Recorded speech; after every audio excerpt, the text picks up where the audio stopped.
रेगिस्तान और पहाड़ों के बीच छिपा एक छोटा सा गांव था, कालीधर। नक्शे पर उसका नाम ढूंढना मुश्किल था और जो लोग उसे जानते थे वे उसके बारे में बात करने से बचते थे। हवा में एक अजीब सा सन्नाटा था, जैसे यहाँ समय भी धीरे चलता हो। लेकिन इस गांव को सबसे अलग बनाती थी उसकी एक डरावनी सच्चाई। यहाँ हर रात कुछ लोग गायब हो जाते थे और अगली सुबह वापस आ जाते थे, लेकिन वे वहीं नहीं रहते थे। उनकी आंखों में एक खालीपन होता था, उनकी आवाज में भावना नहीं होती थी और उनका व्यवहार इतना परफेक्ट होता था कि वह असली नहीं लगता था। शहर से आया एक जिद्दी पत्रकार आरव इस रहस्य को सुलझाने के लिए यहाँ पहुंचा था। उसे एक अनजान ईमेल मिला था जिसमें लिखा था, अगर सच देखना है तो कालीधर आओ, लेकिन रात मत रुकना। लेकिन सच की तलाश में डर की कोई जगह नहीं होती और यही जिद उसे इस गांव तक खींच लाई थी। गांव में कदम रखते ही उसे महसूस हुआ कि यहाँ कुछ ठीक नहीं है। बच्चे खेलते तो थे लेकिन बिना हंसे, औरतें काम करती थीं लेकिन बिना बात की, आदमी उसे देखते थे लेकिन उनकी नजरों में कोई जिज्ञासा नहीं थी, सिर्फ डर या शायद चेतावनी। उसने एक बुजुर्ग से बात करने की कोशिश की लेकिन जवाब में उसे सिर्फ एक बात मिली,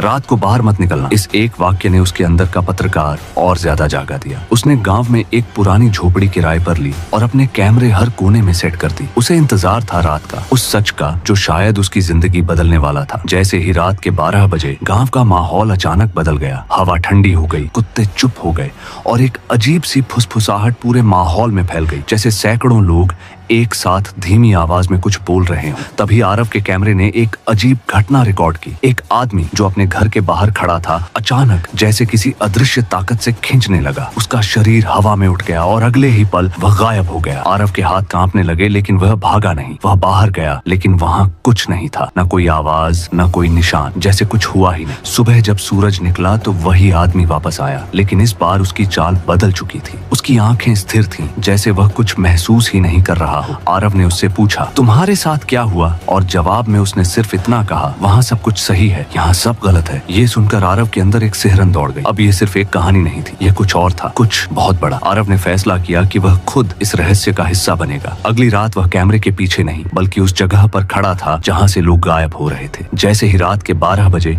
वही ठंड, वही फुसफुसाहट फिर से शुरू हुई। अचानक उसे महसूस हुआ कि कोई उसे देख रहा है। उसने धीरे से पीछे मुड़कर देखा और उसकी सांसें थम गई। उसके सामने उसका ही एक दूसरा रूप खड़ा था, वही चेहरा, वही कपड़े, वही आंखें, लेकिन मुस्कान अलग थी, खतरनाक और ठंडी। डुप्लीकेट ने धीरे से कहा, तुम्हें यहाँ नहीं आना चाहिए था। और अगले ही पल जमीन हिलने लगी। आरव भागने की कोशिश करता, उससे पहले ही सब कुछ अंधेरा हो गया और वह गायब हो गया। जब उसने आंखें खोली तो वह एक दूसरी दुनिया में था, वही गांव, लेकिन सब कुछ अजीब तरह से सही था। घर साफ थे, लोग मुस्कुरा रहे थे, लेकिन उनकी मुस्कान में कोई भावना नहीं थी, जैसे कोई स्क्रिप्ट हो जिसे सब फॉलो कर रहे हो। तभी उसके सामने उसका डुप्लीकेट आया और बोला, ये दुनिया असली है, तुम्हारी दुनिया गलत है। आरव ने गुस्से में पूछा, अगर ये असली है तो हमें वापस क्यों भेजते हो? डुप्लीकेट मुस्कुराया, क्योंकि हमें तुम्हारी दुनिया चाहिए और तुम लोग बस हमारी जगह लेने के लिए हो। अब आरव को सच्चाई समझ आने लगी थी। जो लोग रात को गायब होते हैं वे इस दूसरी दुनिया में लाए जाते हैं और उनकी जगह उनके जैसे दिखने वाले डुप्लीकेट असली दुनिया में भेज दिए जाते हैं। धीरे धीरे पूरी दुनिया बदली जा रही, बिना किसी को पता चले। वह भागने लगा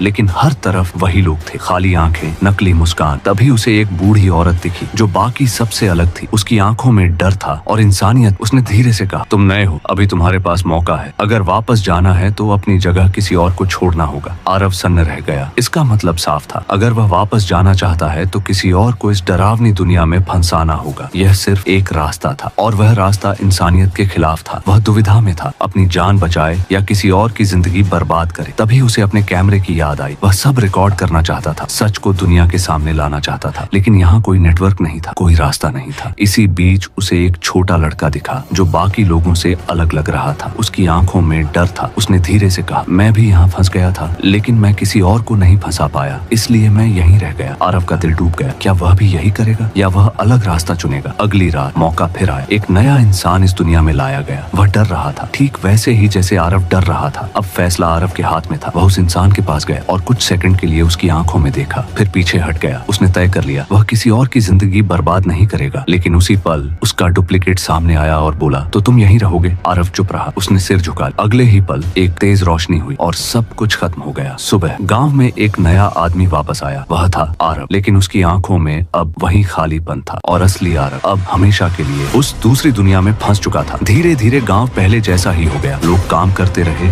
मुस्कुराते रहे और रात को गायब होते रहे। कोई सवाल नहीं पूछता था, क्योंकि शायद अब सवाल सवाल पूछने वाले बचे ही नहीं थे। और सबसे डरावनी बात, शायद इस वक्त भी कहीं न कहीं कोई तुम्हें देख रहा है तुम्हारी जगह लेने के लिए। तो दोस्तों, अगर एक दिन आपको लगे कि आपके आसपास के लोग अचानक बदल गए हैं, तो क्या आप पहचान पाओगे कि वो वही है या कोई और? कमेंट में जरूर बताना। और ऐसी ही रहस्यमयी और दिमाग हिला देने वाली कहानियों के लिए हमारे चैनल को सब्सक्राइब जरूर करना।